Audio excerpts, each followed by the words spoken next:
अस्सलाम वालेकुम नाज़रीन, प्रोग्राम एग्री बिज़नेस के साथ मैं हूं आपका मेज़बान डॉक्टर अमजद बुखारी। नाज़रीन, इन दिनों सैलाब की तबाहकारियाँ हैं, बारिशें भी बहुत हुई हैं और सैलाबी पानी ने भी बहुत ज़्यादा मुतासर किया है। ख़ास तौर पे काश्तकार बहुत ज़्यादा मुतासर हुए हैं, काश्तकारों के जानवर बहुत ज़्यादा मुतासर हुए हैं, हमारी ज़मीनें बहुत मुतासर हुई हैं। बहुत सारे फ़र्टाइल इलाके जहाँ पर फसलें लगी हुई थी वो सैलाब से तबाह हो गई हैं। अब सैलाब का पानी गुजर जाता है तो फिर आपने क्या करना है, अपनी ज़मीनों को कैसे बचाना है, बागात को कैसे बचाना है, अपने लाइफ स्टॉक को कैसे महफूज करना है। अभी भी मानसून का सीज़न बाकी है, 2 महीने बारिशों के बाकी हैं, तो इन 2 महीनों में आपने क्या करना है, और अगर सैलाब का पानी कहीं रुक जाता है तो उसके लिए क्या आपको इंतज़ामात करने हैं। इस मौजूद बात करेंगे, बड़ा अहम मामला है और आपके लिए बहुत सारी टिप्स होंगी इसमें कि आप अपनी ज़िंदगी को किस तरह ढाल सकते हैं और ज़्यादा से ज़्यादा आप नुकसानात से बच सकते हैं। मैं सबसे पहले आपको अपने मेहमानों का तारुफ करवा दूँ। मेरे साथ मेरे पहले मेहमान मौजूद हैं डॉक्टर शकील अहमद साहब। आप माहिर माहौलियात हैं और ज़रूरी यूनिवर्सिटी मुल्तान से वाबस्ता हैं, वहाँ मौक़िक़ भी हैं, उस्ताद भी हैं और माहौल पर गहरी नज़र रखते हैं। उनके साथ दूसरे मेहमान मौजूद हैं अहमद नदीम बुज़दार साहब। अब सीनियर साइंटिफिक ऑफिसर हैं soil and water testing lab में। ज़मीन के हवाले से जो बेहतरी लानी है, ज़मीन की टेस्टिंग क्या करनी है, इसको बेहतर अंदाज से समझते हैं। और तीसरे मेहमान डॉक्टर शहजाद अली साहब हैं।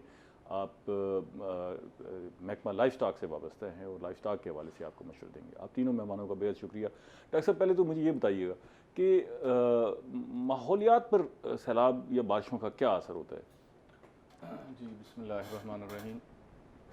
अब माहौल के ऊपर बारिशों के असर से पहले मैं थोड़ी सी इस चीज़ पे रोशनी डालना चाहूँगा माहौल को, कि हम माहौल को थोड़ा सा समझ लें। है क्या माहौल? माहौल है क्या? बिल्कुल ठीक है। तो माहौल जो है उसको अगर हम सादा ज़ुबान में समझें, आम फहम जब गुफ्तगू हम करते हैं, तो माहौल का मतलब है कि हमारे इर्द गिर्द जो कुछ भी है, उसमें मिट्टी भी है, उसमें पानी भी है, जो हमारे मामूलात हैं, जो हमारे आम जिंदगी में इर्द गिर्द जो कुछ भी है, वो हमारा माहौल है जिसमें हम रह रहे हैं, हमारे जानवर रह रहे हैं, हम खेती बाड़ी कर रहे हैं। जी जी, ये माहौल है, ये हमारा माहौल है। उसमें हमारे नज़रियात, हमारी सोचें, अच्छा, ये सब भी आ जाता है। ये सब कुछ माहौल के दो बेसिकली उसके अज्जा होते हैं। एक बायोफिजिकल, जिसमें मिट्टी, पानी और हवा होती हैं, और दूसरा होता है सोशल एंड कल्चरल एनवायरनमेंट, यानी जिसमें हमारे रस्म व रवाज, हमारी सियासत, हमारा मजहब, हमारे मजहबी ख्यालात, सियासी रुझानात, ये सब कुछ जो है ये माहौल कहलाता है। तो अभी हम माहौल के जो सैलाब हैं उनका माहौल के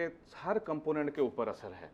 मिसाल के तौर पे, अच्छा, बारिश का तो अगर कम बारिश हुई है, मौसम खुशगवार हो गया है, उसका तो माहौल पर अच्छा असर पड़ जाता है। जी जी, अगर ज्यादा ना हो जी जी, तो हल्की बारिश से बादल शादल आ गए, उसका तो माहौल पर अच्छा असर पड़ गया। उसका माहौल पानी जरूरत है फसलों को तो अच्छा असर पड़ गया। जी जी, लेकिन अगर बारिश बहुत ज्यादा हो गई है जी, तो फिर उसके माहौल पर मनफी असरात मुरतब होंगे। उसके भी माहौल के ऊपर मनफी असरात भी हैं और मुस्बत असरात भी हैं। अच्छा, मिसाल के तौर, जी जी, मुस्बत भी हैं और मनफी भी हैं। मिसाल के तौर पे अगर बारिश बहुत ज़्यादा आ जाती है तो उससे क्या होगा कि मुख्तलिफ जगहों से, जैसे फैक्ट्रीज़ हैं, जैसे कार पार्किंग है, जैसे शहर के दूसरे हिस्से हैं, वहाँ से पानी जो है वो इकट्ठा होके, इवन जब ज़्यादा पानी आएगा वो जो हमारा सीवरेज सिस्टम है उसका पानी भी उस पानी में शामिल हो जाएगा बारिश वाला, और वो फिर वहाँ से निकल कर ख़ास तौर पे निशेबी इलाकों में जमा होगा। वहाँ से लोग गुजरेंगे, उनको मुख्तलिफ किस्म की उसमें जो पोलूटेंट्स हैं ख़ास तौर पर, ठीक है, जहरीली धातें हैं, इस तरह की जो चीज़ें हैं वो उनके साथ उनके जिस्मों पे लगेंगी, उनको स्किन डिजीजेज होंगी, उसके भी असरात होंगे। अगर ये हमारे पास इसकी स्टोरेज हो जी जी, तो फिर तो इसके भी मस्बत असरात अगर हम ये पानी स्टोर कर लें, जो बारिश का पानी भी है ना, पूरी दुनिया में अब तो ये है कि छोटे छोटे तालाब बनाए होते हैं, जहाँ भी बारिश होती है तो उस पानी को महफूज किया जाता है। उस पानी को अगर हम, ये बारिश की सूरत हाल होगी। सैलाब अगर आ जाता है और सैलाब बड़े पैमाने पर आ जाता है तो उसके भी माहौल पर बड़े मनफी असरात मुरतब होते हैं। जी बिल्कुल। उसमें हम किन किन चीज़ों को शुमार करते हैं? उसमें सैलाब के जो मनफी असरात हैं, एक तो उसमें ये है कि हमारी जो ज़मीन है, ज़मीन चूँकि माहौल का एक सबसे अहम जुज़व है, ठीक है, जिसकी जो माहौल के ऊपर बहुत ज़्यादा गहरे असरात डालता है, तो हमारी ज़मीन का कटाव होना शुरू हो जाता है। फिर दूसरे इलाकों से जो जहरीले मादे होते हैं, जहरीले केमिकल्स होते हैं, शहरों से, सैलाब होके गुजर जाता है तो पता लगता है 10 फुट नीचे चली गई है ज़मीन। जी, वो ज़मीन एक तो कटाव होके वहाँ से अच्छी ज़मीन निकल जाती है। दूसरा ये है कि दूसरे जहाँ से वो सैलाब का पानी गुजर कर जहरीली धातें, जहरीले मादे, जहरीले केमिकल लेके आया है, किसी ज़मीन के ऊपर ठहर गया है, अब वो वाली जो धातें हैं वो तो ज़मीन में रह जाएंगी। पानी तो डॉक्टर साहब, हमने तो ये सुना है कि सैलाब का पानी हमेशा जरखेज़ी लेके आता है, उसमें बड़ी अच्छी चीज़ें शामिल होती हैं और जहाँ भी वो मट्टी फैला के जाता है जी जी, वहाँ बड़ी जरखेज़ी हो जाती है। लेकिन इसमें दो पहलू हैं कि वो सैलाब का पानी आ कहाँ से रहा है। ठीक है, अगर तो वो सैलाब का पानी उन इलाकों से आ रहा है जहाँ पे अच्छी ज़मीन है, पहाड़ी इलाकों से गुजर कर आ, वो वहाँ से पहाड़ों से नमकियात जो पौधों को चाहिए वो अपने साथ लेके आ रहा है दरियाओं के रास्ते, ठीक है, तो फिर तो वो फ़ायदेमंद है। अब अगर यानी यहाँ पे ज़्यादा बारिश हुई है या वो दूसरे इलाके से पानी एक शहर के अंदर से, फैक्ट्रियों के अंदर से, जहाँ पे जानवर रहते हैं उनका गोबर साथ लेके आ रहा है, तो एक तो ये कटाव का एलिमेंट हो गया और फिर ज़मीन की जरखेज़ी पर भी फ़र्क पड़ता है, कहीं बेहतर हो जाती है, कहीं कमी हो जाती है। जी बिल्कुल। दूसरा, इंसानी जो नफ्सियात है उस पर भी यकीनन फ़र्क पड़ता होगा। बिल्कुल, उसका आपकी एबिलिटी, काम करने की कैपेबिलिटी, वो भी फ़र्क आ जाता होगा। नफ्सियाती असरात भी मुरतब होते हैं। नफ्सियाती असरात, अगर नॉर्मल बारिश होगी, मैनेजेबल होगी, तो हमारा जो एक साइकोलॉजिकल हम बड़ा इजी फील करते हैं, कंफर्टेबल फील करते हैं। अगर बारिश इतनी ज़्यादा हो गई है कि आपका मकान उसमें ख़राब हो गया है, आपकी प्रॉपर्टी ख़राब हो गई है, तो ऑफ कोर्स हम डिस्कम्फर्ट फील करेंगे। हमारे जो नुकसान हुआ है, हमारा बिजनेस जो है वो ख़राब हो जाएगा। अगर हमने कोई फसल लगाई है वो ख़राब होगी, हमारे मकानात ख़राब होंगे, हमारी गाड़ी को नुकसान होगा, तो उससे हम ठीक है अल्टीमेटली इस पर मज़ीद बात करते हैं कि ख़ासतौर पर नफ्सियाती असरात भी बहुत ज़्यादा, बच्चों पर क्या असरात मुरतब होते हैं, जानवरों पर क्या असरात मुरतब होते हैं, इसको देखते हैं। अहमद नदीम साहब, आपसे मैं ये जानना चाहूँगा, आप क्योंकि साइल और वाटर टेस्टिंग लैब से मुंसलिक हैं, तो ये अमूमन हमने देखा है कि जहाँ भी सैलाब आता है या तेज़ बारिशें होती हैं, वहाँ जो मिट्टी है, ज़मीन है, उसका मिजाज बदल जाता है। अमूमी हमने देखा है, ख़ास तौर पे अगर सैलाब अगर वहाँ आया है, बड़े पैमाने पर आया है, तो अक्सर ये हमने देखा है कि फर्टिलिटी आ जाती है। लेकिन अभी डॉक्टर साहब कह रहे हैं कि वहाँ पर मनफी असरात भी मुरतब होते हैं। आपके तजर्बे में क्या आता है, और क्या ये सैलाब के बाद लोग अपनी सॉइल को टेस्ट करवाने के लिए दोबारा आते हैं या नहीं रुझान? डॉक्टर साहब, पहले तो मैं आपका दिल से ममनून हूँ कि आपने इतने अच्छे प्रोग्राम हैं, हमेशा मुझे इनवाइट करते हैं और हमेशा साइल से रिलेटेड जो है टॉपिक्स होते हैं उसमें मुझे इनवाइट करते हैं, और मेरे लिए ये बहुत ऑनर की बात है सर। शुक्रिया। उसमें सर मैं ये बता दूँ, आज का जो टॉपिक है ना वो बहुत इंपॉर्टेंट है, क्योंकि आजकल के दिनों में बागात तकरीबन जो है ना बर्दाश्त के करीब हो चुके हैं। आम के बागात ख़ास तौर पर मुल्तान रीजन में, मुल्तान डिस्ट्रिक्ट में, जो पहले सबसे हमने ये देखना है कि मुल्तान के कौन से पॉकेट्स हैं कि कहाँ कहाँ पे आम का काश्त किया जाता है। पहले हमारे यहाँ बेड के इलाके में बागात नहीं लगते थे, लेकिन फिर पिछले 20-25 सालों में बड़ा बेताशा बाग सर जो दरिया चनाब की बेल्ट है ना, ये इतनी न्यूट्रिशनल है, इसमें आम का साइज़ बहुत अच्छा होता है, उसमें बीमारियाँ कम हैं, उसमें कम से कम स्प्रे इस्तेमाल होते हैं, उसकी यानी उसका साइज़ इतना क्योंकि वो न्यूट्रिशनल साइल है। ठीक है। सबसे पहले सर मैं आपको ये बता दूं कि अगर अब पानी आ गया है सैलाब का और आपके बागात में पानी खड़ा रहे 2-4 दिन और उसके बाद उतरा है, तो अब क्या करना है? डॉक्टर साहब, इसमें सबसे जो ख़तरनाक बात है ना, जिस तरह डॉक्टर साहब ने बात की है कि जो इसके नुकसान बहुत ज़्यादा हैं, वो ज़मीन का कटा हुआ है। ठीक है। जैन इंसान के जहन के ऊपर ये तो बहुत बड़ा टेंशन होता है कि जिसका एक 25-30 एकड़ बाग दरिया बुर्द जाता है, गिर जाएगा तो बेचारा सबको प्रॉब्लम हो जाएगा। ठीक है। उसके बच्चे परेशान हो जाएंगे, उसका सिस्टम डिस्टर्ब हो जाएगा। काश्तकार का एक पूरा साइकिल होता है, उसने एक प्लानिंग की होती है कि मैंने अपना बाग सेल करना है, इसके ऊपर उसने बच्चों की शादी करनी होती है, उसके मामलात होता है, उसका बिजनेस होता है, एक सिस्टम होता है। उसमें से कोई भी एक साइकिल टूट जाए तो उसका पूरा सिस्टम जो ज़िंदगी का डिस्टर्ब हो जाता है। ठीक है। इस वक्त डॉक्टर साहब मुल्तान में 1,25,000 एकड़ पे ऊपर आम का बाग काश्त किए जाते हैं। अच्छा, 1,25,000 तहसील डिस्ट्रिक्ट मुल्तान में। ठीक है। यानी तकरीबन 80,000 जो है ना वो मुल्तान है, शुजाबाद है, जलालपुर है, पीर वाला जिला मुल्तान में ये मुल्तान डिस्ट्रिक्ट की बात मैं कर रहा हूँ। इसमें इस वक्त आम के बागात तकरीबन जो है ना नियर टू एंड बर्दाश्त होने वाले लेट वेराइटी रह गई, जिसमें काला चौंस है, लटोर 12 नंबर है या सफ़ेद चौंस है, तकरीबन जो दरिया के बेल्ट है सर, ठीक है, जिनके ऊपर बागात के ऊपर पानी गुजर गया है या गुजरने वाला है, या जो अभी कुछ रेले ऐसी भी शवायद हैं, प्रोडिक्शन है को रेले पीछे भी आ रहे हैं। काश्तकार को चाहिए जो इन इलाकों से बागात पानी गुजर गया है, सबसे पहले वो उसको चाहिए कि अपनी वो ज़मीन टेस्ट करवा लें। वैसे तो ये आप डॉक्टर साहब ने अच्छी बात की है कि इसमें न्यूट्रिएंट्स ज़्यादा होते हैं, लेकिन उसमें ये देखना होता है कि कैचमेंट एरिया कौन सा है। ठीक है, कहाँ से आ रहा है, कहाँ से पानी आ रहा है। अगर वो ग्लेशियर अच्छे से आ रहा है तो उसमें न्यूट्रिएंट्स होंगे। अगर वो इंडस्ट्री से गुजर रहा है, कहीं को साल्ट जिसमें सलाइन है कुछ जो उसके मुख्तलिफ पैचे से गुजर रहा है, फिर उसके अंदर ऐसे असरात होंगे जो अच्छी ज़मीन को ख़राब कर देगा। ठीक है। ये जो टेस्ट करवाएं, वो बागात जहाँ बागात मौजूद हैं वो उसकी ज़मीन को टेस्ट देखें, बाकी ज़मीन का टेस्ट तो मुख्तलिफ है, लेकिन जहाँ बाग लगा हुआ है उसकी ज़मीन का टेस्ट कैसे किया जाए? वो पौधों के करीब से जो मिट्टी है वो ली जाए या ओवरऑल सारी ली जाए? आम के जो बागात है इसका सैंपल लेने का एक टेक्निकल तरीका है। ठीक है। चाहे आम का बाग मौजूद है, चाहे उसने बाग नया लगाना है। तरीकाकार यह है कि हुकूमत पंजाब ने हर डिवीजन लेवल में एक डिवीजन लेबॉर्ट्री बनाई हुई है, जहाँ पे मिट्टी और पानी का टेस्ट होता है, बल्कि पत्तों का भी टेस्ट होता है। काश्तकार अपने पत्ते भी टेस्ट करवा ले, पानी भी टेस्ट करवा ले, मिट्टी भी टेस्ट करवा ले। उसका तरीकाकार डॉक्टर साहब है, अगर उसने मिट्टी टेस्ट करवानी है तो उसको चाहिए कि जो आम का कैनोपी एरिया है, जिसको घेरा कहते हैं, उस स्टेम को 4 फुट, तने को 4 फुट छोड़ के घेरे के नीचे, ठीक है, एक ही पिट से, एक ही प्रोफाइल से, आम के नीचे, आम के पौधे के नीचे वाली कैनोपी एरिया के नीचे 5 फुट गहराई तक 6 सैंपल ले ले। हर 6 इंच की गहराई पे 5 फुट गहराई, 5 फुट गहराई।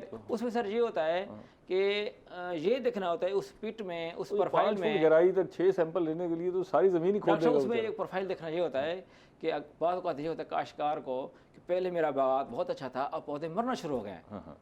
पहले बागात कमज़ोर थे, अब पौधे लश्करी होना शुरू हो गए। उसमें ये एक पिट को, प्रोफाइल को स्टडी करना होता है कि इसके अंदर कोई नीचे जिप्सम की लेयर तो नहीं है, कोई सैंड की लेयर तो नहीं है, कोई स्टोन की लेयर तो नहीं है। अगर वो बिल्कुल मैरा ज़मीन है, उसमें नॉर्मल साइल है, फिर तो कोई मसला नहीं है। बाद औक़ात काश्तकार क्या करता है, शुरू में बागात बहुत अच्छे होते हैं, कुछ अर्से के बाद 15 साल के बाद, 20 साल के बाद पौधे मरना शुरू हो जाते हैं। उसकी वजह भी ये है कि उसके नीचे या सैंड की लेयर आ जाती है या जिप्सम की लेयर आ जाती है, जिसमें रूट जोन जो है ना वो मूवमेंट नहीं कर सकता, पौधे कमज़ोर होना शुरू हो जाते हैं। जिन इलाकों से बागात से फ्लड एरिया गुजर चुके हैं, काश्तकार को चाहिए कि वक्त रहने पर अपने बागात की सैंपलें करवाएं और घेरे के नीचे 5 फुट गहराई तक एक ही स्पीड से 6 सैंपल ले लें। 0 से 6 इंच, 6 से 12, 12 से 18, 18 से 24, 24 से 3 इंच, यानी एक ही फिट से, और हर सैंपल को वो तय कर ले। ऊपर वाली गहराई है, दरमियान वाली गहराई है, उससे नीचे वाले ऊपर लिख के दे, और उसके ऊपर वो फिर एकड़ नंबर भी डाल दे, किला नंबर भी डाल दे, मुरब्बा नंबर भी डाल दे। ठीक है ना डॉक्टर। इसके बाद फिर वो पत्तों का सैंपल टेस्ट करवा ले। पत्तों का तरीकाकार भी यही है कि 1 एकड़ से जो वहाँ पे उसका शोल्डर हाइट जाता है, उसके पौधे की जो टॉप वाली शाख है उसको पकड़ ले, उसके ना 10 पत्ते पकड़ ले। ऊपर से जो 2 से 4 जो पत्ते होते हैं वो येलो कलर के होते हैं, उनको छोड़ देना चाहिए, क्योंकि उसके अंदर खुराक सही तौर पे जज़ब नहीं होती। वो येलो कलर के होते हैं, उसके अंदर सही एब्जॉर्प्शन नहीं होती। जो मेच्योर पौधे होते हैं, जिनकी उम्र 30, 35, 28 दिन तक होती है, वो पौधे के ले ले, और हर साइड से 10-10 पौधे के पत्ते ले ले। इसी तरह डॉक्टर साहब पानी का सैंपल है, अगर उसका बोर मौजूद, पानी के सैंपल की बात करते हैं, ज़रा मैं डॉक्टर शहजाद साहब को शामिल करूँ, क्योंकि लाइफ स्टॉक बड़ा इंपॉर्टेंट शोबा है जी, और ख़ास तौर पे सैलाबों के दिन हैं और साथ साथ बारिशें भी हो रही हैं। इन दिनों में जो इंसान तो फिर भी अपनी बचत कर लेता है, लेकिन सबसे ज़्यादा मुतासर हमने देखा है कि जानवर होता है इसमें। उस पर उसके नफ्सियाती असरात भी होते हैं और उसकी सेहत पर भी असरात, जिस्मानी असरात भी होते हैं। इन दोनों मामलात पर हम बात करेंगे, लेकिन एक छोटी सी ब्रेक ले लें। नाज़रीन, मिलते हैं एक ब्रेक के बाद।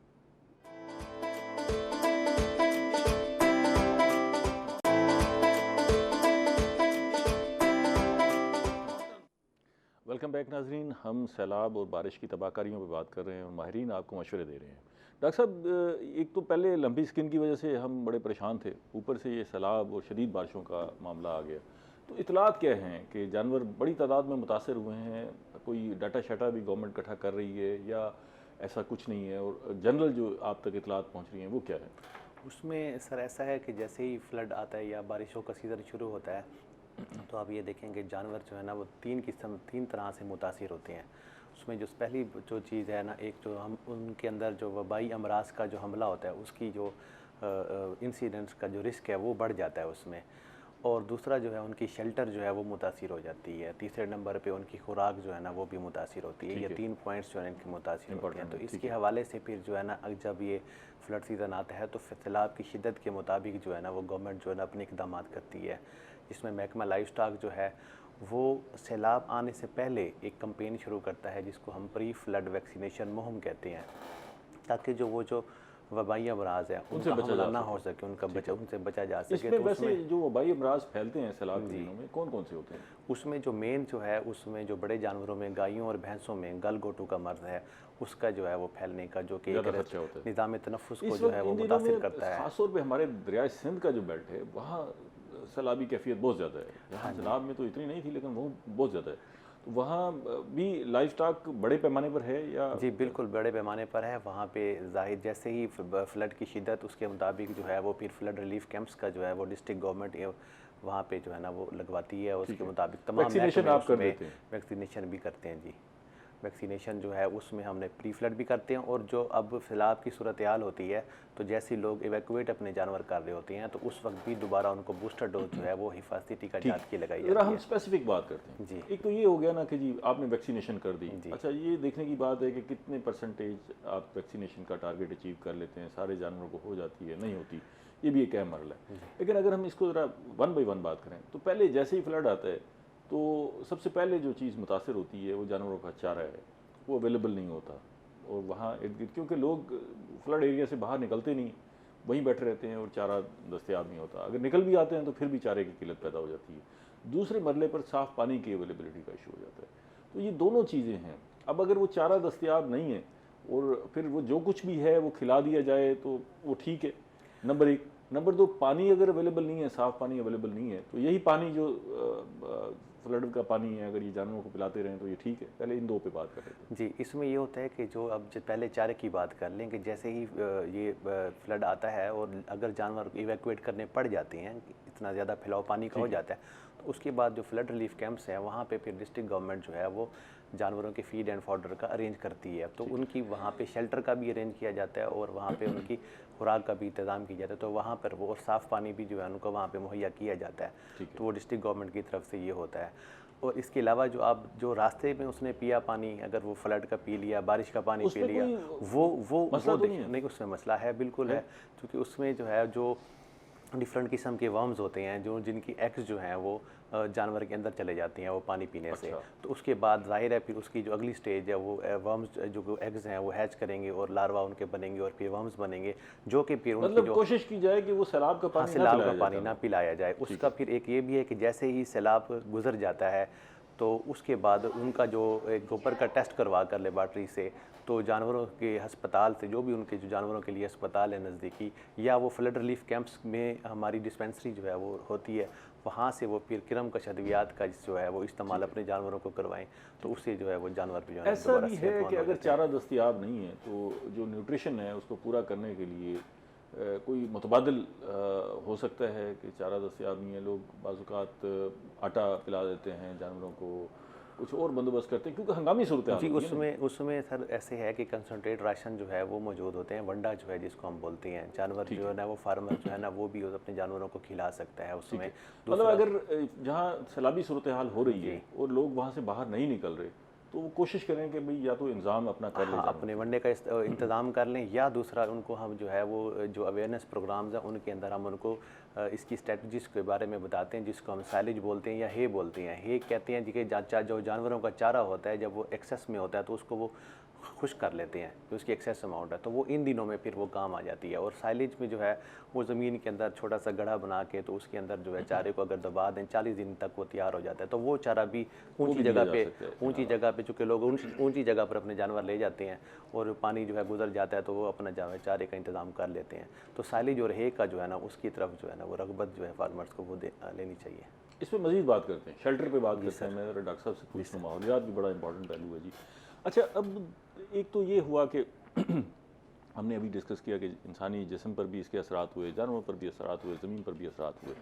अब इस कैफियत से सैलाब आ गया है। वैसे तो हमारे जो सैलाबी इलाके के रहने वाले लोग हैं वो सदियों से और नस्लों से सैलाब को देख रहे हैं और उन्हें फ़न भी आ गया है कि सैलाब से किस तरह निपटना है। लेकिन फिर भी बहुत सारे लोग अगर को सैलाबी कैफियत बहुत ज़्यादा हो जाए, हमारे इन सैलाबी इलाकों में लोगों ने अपने जो रिहायशी इलाके हैं जानवरों के वो भी थड़ों पर बनाए, ऊंची जगह पर बनाए हुए हैं। लेकिन सम टाइम इतना सैलाब आ जाता है कि वो वहाँ भी वो महफूज नहीं रहते, पानी ऊपर चढ़ जाता है, ज़मीन के ऊपर चढ़ जाता है और ये नुकसान भी ज़्यादा उसी वजह से होता है कि तो इस कैफियत में वो अपने आप को कंपोज कैसे करें, ये इंपॉर्टेंट बात है ना जी। अब उन्होंने अपनी जान भी बचानी है, अपने जानवरों को भी बचाना है और अपनी खुराक का भी जो है बंदोबस्त करना है, तो अपने आप को कंपोज कैसे करें, क्या डायरेक्शन है? आप माहौलियात की स्टडी करते हैं तो क्या गाइडलाइन है जी? इसमें एक जो फ्लड है मतलब एक डिज़ास्टर है, ठीक है। अब वो एक ऐसी पावरफुल चीज़ है, जब इतना ज़्यादा मिकदार में पानी आएगा तो आप अगर वहाँ से नहीं निकलते, यानी आप अब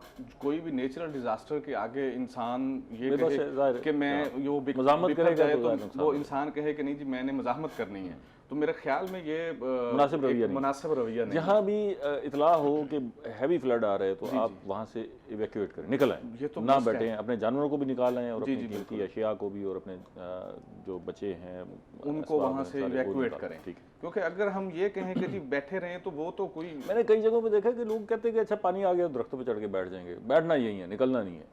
ये रवैये हमने ये जो हमारे बेट के इलाके वहाँ देखें, हाँ जहाँ हमारे रेस्क्यूअर जब जाते हैं तो वो कहते हैं कि जी हमने नहीं निकाला, हम यहीं बैठे हुए हैं और हम निबड़ लेंगे सैलाब से। जी तो ये रवैया गलत है। ये रिजिड बिहेवियर तो किसी भी जगह पे गलत है, यानी वो हमें तर्क करना पड़ेगा, अदरवाइज तो कोई ऑप्शन नहीं है। यानी आपसे अगर कोई ये कहे कि ये चीज़ आप ना खाएं, बीमार हो जाएंगे, और आप कहें कि नहीं जी मैं खाऊंगा, मैं तो जो है बड़े मजबूत इंसान हूँ, मैं तो ये खाऊंगा, तो अब इसमें यानी उसका मेंटली साइकोलॉजिकली है ही उसको, ठीक है, कि उसको चेंज होना पड़ेगा। अच्छा, फिर ये है कि आप ना सिर्फ जो एक आध जिद्दी आदमी होता है वो सिर्फ अपनी ज़िंदगी को भी दाव पर लगा रहा होता है, बल्कि अपने सारे अहबाब जो इर्द गिर्द फैमिली है, वो बच्चे हैं सारे, उनकी ज़िंदगी उनको भी। फिर दूसरा इसमें हमारे यहाँ जैसे वो कहते हैं ना ईगो, कि जी वो दूसरे लोग क्या कहेंगे, ये डर के भाग गए हैं, या दूसरे जो लोग हैं वो खानदान वाले या रिश्तेदार दूर परे के, तो वो कहते हैं कि नहीं हम भी यानी बैठेंगे इधर, ताकि उन्हें पता चले कि हम भी डरते नहीं हैं। तो यानी इसमें ऐसी तो कोई मेरे ख्याल में ईगो वाली बात नहीं है। एक नेचुरल डिजास्टर के आगे आप क्या करेंगे, ठीक है, तो यानी कि रैशनल बिहेवियर, इनखला जो आपको अगर हुकूमत मदद दे रही है तो आप फौरी तौर पे वहाँ से निकल आएँ। जी जी बिल्कुल। अच्छा, अब आप निकल आए हैं और फिर पानी उतर गया है और आपने वापस जाना है। जी जी बिल्कुल। ठीक है, वापस जाके बहाली के इक़दाम करने। जी जी बिल्कुल। तो बहाली के इक़दाम के भी कोई SOPs होंगे ना, कुछ आप इस पे सोच लें कि जी वो क्या इक़दाम हों जो पहले करने चाहिए, और फिर दूसरे मरले पर क्या और तीसरे मरले पर क्या, इस पर अपनी बात करते हैं। मैं ज़रा अहमद अदीम गुज़ार साहब से साहिल के हवाले से बात कर लूँ। ये बड़ा अहम मौजूद है जी, लोगों के लिए टिप्स है ना जी। तो ये मतलब ये खदशा ये नहीं है कि लाजमी है कि ज़मीन ख़राब हुई होगी, ये भी इम्कान है कि आपकी ज़मीन बेहतर हो गई हो और उसमें कुछ ऐसी फर्टिलिटी आ गई हो कि आपको खादों की भी ज़रूरत ना पड़े।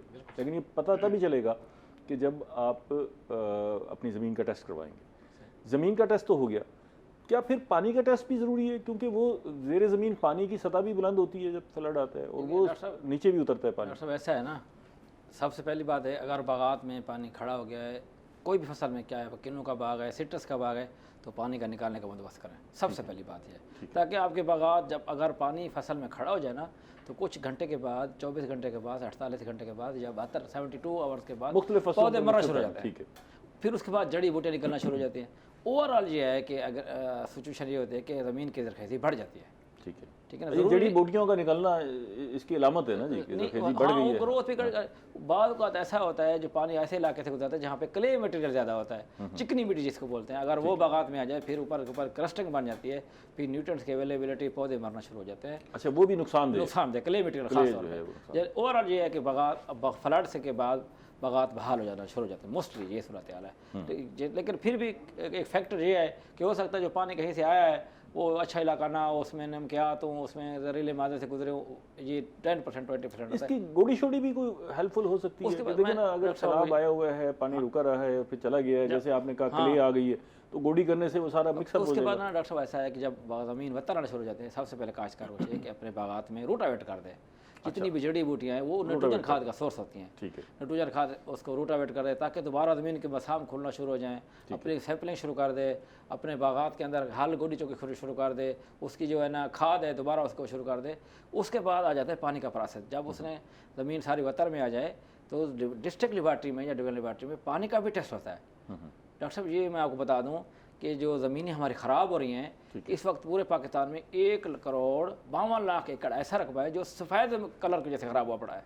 अच्छा, 1,52,00,000 एकड़ ऐसा रकबा है जो पानी हम लिफ्ट करके लगाते हैं रकबों को, वो तकरीबन 80% unfit for irrigational purpose.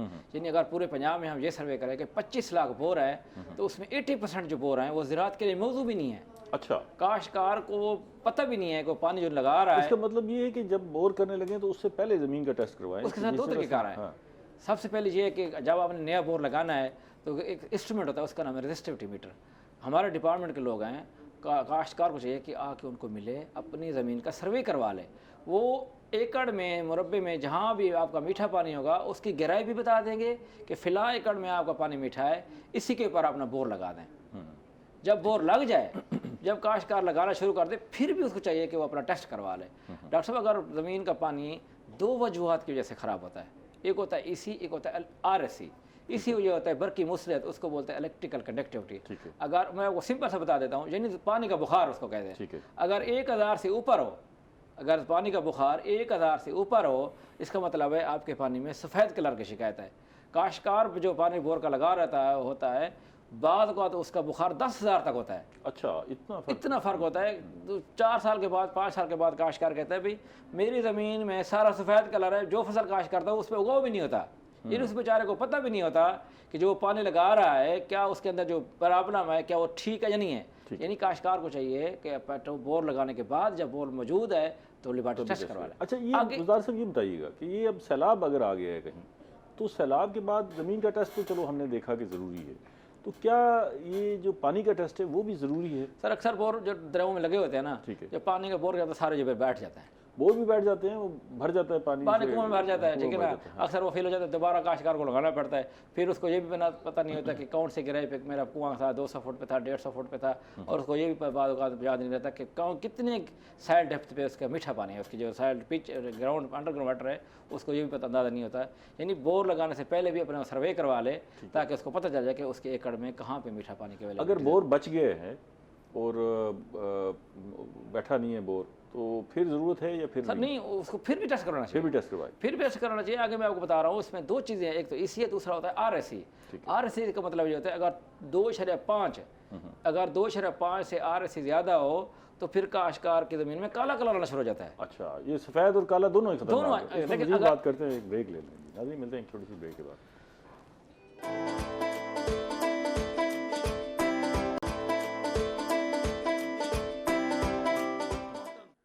Welcome back नाज़रीन, हम सैलाब की तबाहकारियों पर और मौसमी असरात पर बात कर रहे हैं और माहिरीन आपको मशवरे दे रहे हैं कि अगर आपके यहाँ सैलाब आ गया है, बारिशें बहुत ज़्यादा हुई हैं, तो अब आपने अपनी ज़मीन को किस तरह संभालना है, जानवरों को किस तरह संभालना है, अपनी सेहत को किस तरह बचाना है। डॉक्टर शहजाद साहब, आपसे मैं जानना चाहूँगा कि ये पानी और चारे की हमने बात की, लेकिन एक और जो अहम मामला है वो शेल्टर है। और हमने ये देखा है कि अमूमन जब जहाँ सैलाब आता है या बारिशें बहुत ज़्यादा होती हैं तो कच्चे शेल्टर होते हैं वो गिर जाते हैं और उसके बाद वो शेल्टरलेस जानवर खड़े होते हैं, ऐसे खुले में बांधे हुए होते हैं। अच्छा, अब उनके पास फौरी रेस्क्यू का कभी कोई हल नहीं है, शेल्टर नहीं बना सकते, तो क्या टिप्स हैं? कोई कपड़ा शपड़ा डाल दें जानवरों के ऊपर, क्या करें मौसमी असरात से बचाने के लिए, या सैलाब आ रहा है तो ह्यूमिडिटी भी बहुत बढ़ जाती है, इस सारी सूरत से बचने के लिए जानवरों के लिए क्या किया जाए? इसमें सर, इसमें जो ऑलरेडी एक नेचुरल पैटर्न भी हमारा जो इन इलाकों का है, जो पेड़ के इलाके होते हैं वहाँ पर लोग जानवर ज़ाहिर है वो रात के टाइम ही कमरे के अंदर जो है वो जानवरों को बांधते हैं, अदरवाइज़ जो उनका सारा दिन है वो उसको दरख्त के नीचे बांधते हैं। तो दरख्त जो है ना उसको साया भी देता है, गर्मी से भी बचाता है और बारिश के असरात से भी कुछ जो है ना वो बचा लेता है। तो उसके बाद जब बारिश का जो है ना तो इमीडिएट जो इसका जो एक सोल्यूशन है, अगर उसने नकल मकानी नहीं की, फ्लड रिलीफ काम तक नहीं आया, वो शिद्दत नहीं है, तो वो दरख्तों के नीचे बांध लेते हैं। उसके अलावा साथ ही उन्हीं के साथ दरख्तों के साथ मिला के वो कपड़ा वगैरह या टेंट वगैरह जो है ना वो उनको जो है वो शेल्टर बना के तो वो वहाँ पे जानवरों को जो है वो रख ले।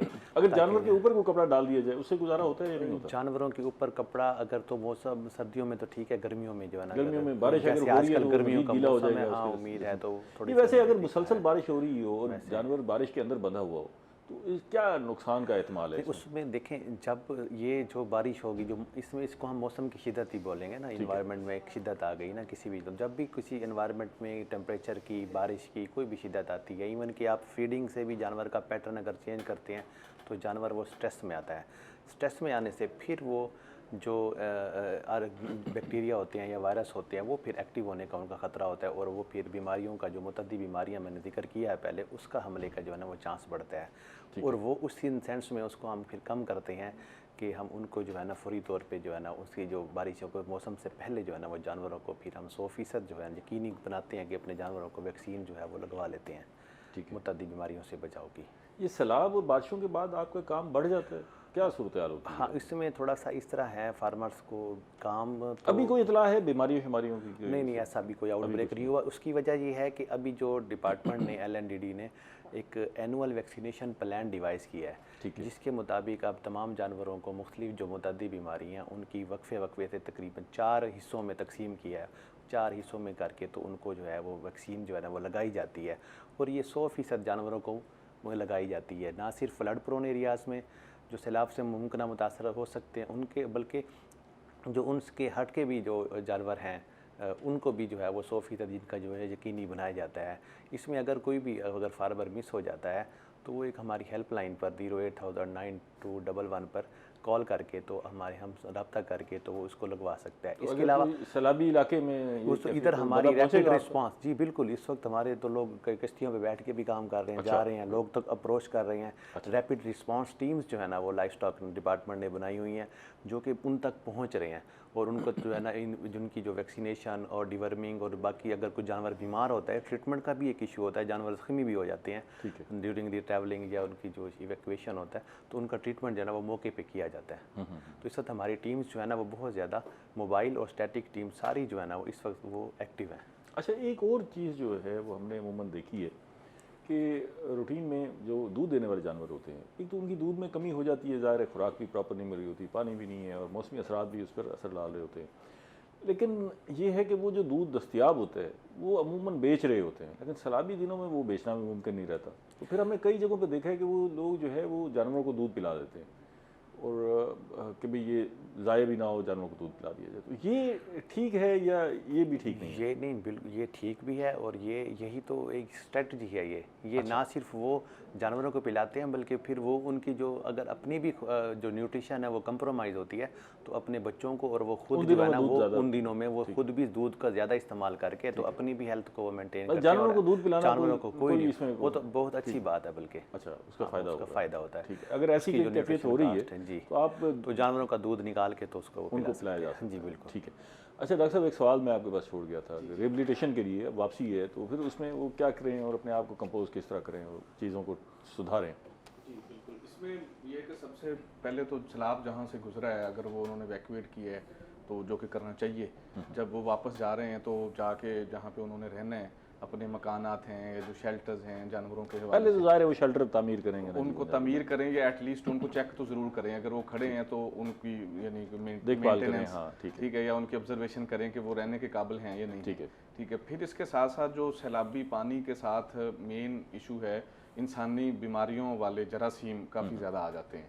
ठीक है, जिसमें जो हमारा डायसेंट्री है, कॉलरा है, अमूमन हैज़ा हो जाता है, पेट की बीमारियां बढ़ जाती हैं। जी बिल्कुल, पेट की बीमारियां, फिर इसके साथ साथ जिल्दी बीमारियां जो हैं वो बढ़ जाती हैं। ठीक है, उसमें कुछ और जहरीले मादे भी शामिल हो जाते हैं। तो अगर आमतौर पे अगर उनका अपने घर में वो पहुंच गए हैं तो इर्द गिर्द में जो पानी खड़ा है उसको अपने जानवरों को पिलाने से या उसके अंदर से गुजरने से, ठीक है, या उसके किसी भी इस्तेमाल में उसको ना लाएं वो, यानी उससे बचें, क्योंकि उसमें मुख्तलिफ़ किस्म के जरासीम हैं वो उनके बच्चों को लगेंगे। और इसके साथ साथ वो उन कुछ ऐसी यानी बीमारियां होती हैं, मुतअद्दी बीमारियां, वो पोस्ट जो फ्लड वैक्सीन है, इंसान खुद या वो अपने जानवरों की, डॉक्टर साहब ने जैसे बताया पहले, तो अपनी भी यानी पोस्ट फ्लड वैक्सीनेशन करवाएं ताकि वो किसी किस्म की बीमारियों में वो ना आएँ। और पानी का इस्तेमाल जो है वो उससे भी बचें, अपने मकानात जो हैं उनको देखें और ज़मीन का टेस्ट जो है वो भी ज़रूरी है ताकि उसके अंदर देखें उसमें भी कोई ऐसी जहरीली चीज़ें तो नहीं आ गई किसी जगह से, ताकि फिर उसको उस तरह से। किसी ज़माने पानी आता था तो कोई तालाब शराब या छोटे से टोबे होते थे, वहाँ पानी रुक जाता था और अमूमन हमने देखा कि वहाँ मछलियाँ होती थी बड़ी तादाद में, लोग मछलियाँ पकड़ने के लिए निकलते थे, मछलियाँ पकड़ते थे, खाते थे। लेकिन अब मेरा ख्याल है वो मंजर तो शायद ख़त्म हो गया क्योंकि हमारी कंटेमिनेशन इतनी हो गई है। जी, अब उसकी मेन रीज़न ये है कि हमारे जो मतलब अगर दरिया रावी की आप बात करें तो लाहौर से शुरू होता है और सारे यहाँ तक आते आते जहाँ तक उसकी तकरीबन अब्दुल हकीम, वो रास्ते में जितने भी शहर हैं बड़े बड़े वो सारा पानी उसका सारी कंटेमिनेशन। वो तो आम दिनों में मुझे याद है कि जब हम छोटे होते थे तो नहर के पानी में हम नहाते थे और इस तरह की चीज़ें। लेकिन तो अब हम गांव में ही रहते हैं तो वहाँ पे अब वालिदैन बच्चों को यानी बहुत ज़्यादा मॉनिटरिंग करते हैं उनकी कि वो ना जाएं वहाँ पे, क्योंकि वो देख रहे हैं कि पानी उसमें आ रहा है। तो ऐसे ही सैलाब का पानी अगर तो वो ज़्यादा बारिश की वजह से है, यानी वो बारिशी पानी है और वो किसी ऐसे इलाके से नहीं गुजरा जहाँ पे कोई ख़तरनाक किस्म के केमिकल्स या जानवरों का जो फुजला होता है वो उसमें शामिल नहीं है, और वो किसी जगह पे खड़ा हो गया है, ठीक है, तो उसमें कोई इतना ज़्यादा मसला नहीं है। ठीक है, तो वो इतना ज़्यादा खतरनाक नहीं है, लेकिन फिर भी एहतियात करें ज़मीन तो के अंदर से उसने आखिर गुजर के जाना है। उसने एक जगह से निकला, एक शहर से, मोहल्ले से, गाँव से, कस्बे से, वो किसी जगह पर जा खड़ा होता है तो उसमें बेशुमार किस्म के जरासीम शामिल हो सकते हैं। तो बेहतर यही है कि एक पहलू जो है ना वो डॉक्टर साहब से पूछने वाला है कि ये जो कंटेमिनेशन की बात कर रहे हैं पानी में, नहरों और दरियाओं में, उसमें इस दफ़ा जब जानवर मरे हैं बड़ी तादाद में तो लोगों ने उठा के ख़ास तौर पे लंपी स्किन या इस डिजीज़ से जो जानवर मरे हैं उन्होंने नहरों में फेंक दिए हैं।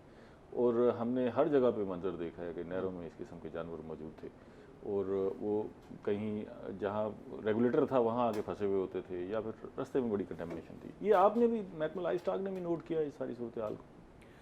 इसमें ये जो एक जनरल पैटर्न है, जो लोग जो है अगर उनका कोई जानवर मर जाता है, वो किसी भी बीमारी से मर सकता है, कंटेजियस नॉन कंटेजियस, तो वो इनका एक पैटर्न है, या तो वो रोड के अलॉन्ग पे जो है ना उसको फेंक देते हैं, वो शायद रोड के अलॉन्ग इसलिए फेंकते हैं कि कोई इदारा इसको उठा के ले जाए, सफाई हो जाए, अंदर तो किसी इदारे ने जाना नहीं। इसमें फिर मशीनरी जो है वो जैसे ही नोटिस में आता है तो जाहिर है इसमें गवर्नमेंट जो है ना वो फिर अपना किरदार। लेकिन कमाल ये है कि वो रोड के किनारे इसलिए फेंकते हैं कि यहाँ से बड़े ऑफिसर्स गुजरेंगे तो वो उनकी नोटिस में आ जाएगा, उठा लेंगे, लेकिन हम फिर भी नहीं उठाते। वो ये एक पहलू है इसका। वो हो भी जाता है, देखा है। लेकिन ये नहरों में कंटेमिनेशन जो है ना, ये नहरों बहुत ज़्यादा जो है उसमें फिर, और ख़ासतौर पे अगर जल्दी बीमारी का शिकार जानवर है उसको नहर में फेंक रहे और फिर आगे 2 किलोमीटर बाद वही नहर का पानी जानवरों को पिलाया जा रहा है, बड़ी खौफनाक सूरत है। वो नहीं फेंकना चाहिए नहर के अंदर। ठीक है अहमद साहब, ये तो हमने बागात की बात कर ली, वैसे जो अमूमी ज़मीन है उसकी टेस्टिंग सैलाब के बाद कितनी ज़रूरी है, सैलाब के बाद, बारिशों के बाद? डॉक्टर साहब ऐसा है, जब भी किसी काश्तकार ने फसल काश्त करनी, कोई भी फसल काश्त करनी है, सब्ज़ी लगानी है, बाग मौजूद है, बाग नया लगाना है, इसका एक तरीक़ाकार है। फसल जो भी काश्त करनी है सबसे पहले काश्तकार को चाहिए कि अपनी वो सैंपलिंग करवा लें, मिट्टी की और पानी की। और जितने भी फ्रूट प्लांट हैं जिसमें सिट्रस है, गुआवा है, आम है, ख़ास तौर पर जब ये बर्दाश्त हो जाएँ आफ्टर हार्वेस्टिंग, काश्तकार को चाहिए कि वो अपनी सैंपलिंग करवाए। डॉक्टर साहब इसमें ये आप रिकमेंड क्या करते हैं, कब कब करवानी चाहिए, कितने अरसे बाद? यानी अगर आपने फसल गंदम काश्त करनी है, कपास काश्त करनी है, मक्की काश्त करनी है तो लगाने से पहले टेस्ट करवा लें। उसमें डॉक्टर साहब ऐसा है कि लगाने से, फसल बिजाई करने से पहले काश्तकार को हम बताते हैं कि उसकी ज़मीन का बुखार कितना है, उसमें कौन कौन से एलिमेंट्स की कमी है, उसका भी लिख के देते हैं, उसका भी पूरी रिकमेंडेशन होती हैं। ठीक है, उसमें हम उसको बताते हैं कि आपकी ज़मीन में आपने फास्फोरस की खाद कितनी इस्तेमाल करनी है, पोटाश की खाद कैसे इस्तेमाल करनी है और यूरिया की कितनी खाद इस्तेमाल करनी है और आपकी ज़मीन के अंदर इसका कितना कितना लेवल है और कितनी इसके अंदर कमी है। इसी तरह हम उसको बताते हैं कि इसके अंदर नामियाती मादा होता है, कंपोस्ट जिसको बोलते हैं, ऑर्गेनिक मैटर है, उसकी मिकदार कितनी है, फास्फोरस की कितनी है और पोटाश की कितनी है। इससे ये भी हो सकता है कि उसकी खादों में जो वो बेजा खादें दे रहा है उसमें भी सबसे बड़ी बात ये डॉक्टर साहब, जब वो गलत खाद का है, हो सकता है उसकी खाद में ज़मीन में फास्फोरस का लेवल बहुत अच्छा हो और वो DAP दबा के डाल रहा हो तो उसके पैसे का भी नुकसान होता है, फसल का भी नुकसान होता है, खाम खर्चे होते हैं। मसला भी ये होता है कि अगर ज़मीन फसल काश्त करने से पहले काश्तकार को चाहिए कि अपनी ज़मीन का टेस्ट करवाए, फिर हम उसको रिकमेंडेशन देते हैं, उसकी खाद की मिकदार बताते हैं और उसको बताते हैं कि आपकी फसल भी इस ज़मीन के लिए कौन सी मौजू है जो मुनासिब हो। ठीक है, आप तीनों हज़रात का बेहद शुक्रिया। प्रोग्राम का वक्त ख़त्म हो गया। नाज़रीन, हमने सैलाब की सूरत हाल पर बात की, सैलाब की तबाहकारियाँ, उसके बाद आपकी रिहेबिलिटेशन, आपने किस तरह अपने आप को दोबारा कंपोज करना है, अपनी ज़मीनों को बचाना है, जानवरों को बचाना है, अपनी ज़िंदगी को बहाल करना है। अगर कहीं बारिशें बहुत ज़्यादा हुई हैं और बारिशों से पानी ठहर गया है तो फिर आपने अपनी मामूल की ज़िंदगी में कैसे वापस आना है, इन सारे मौज़ूआत पर बात की। अगले प्रोग्राम तक इजाज़त दीजिए, अल्लाह ने के बाद।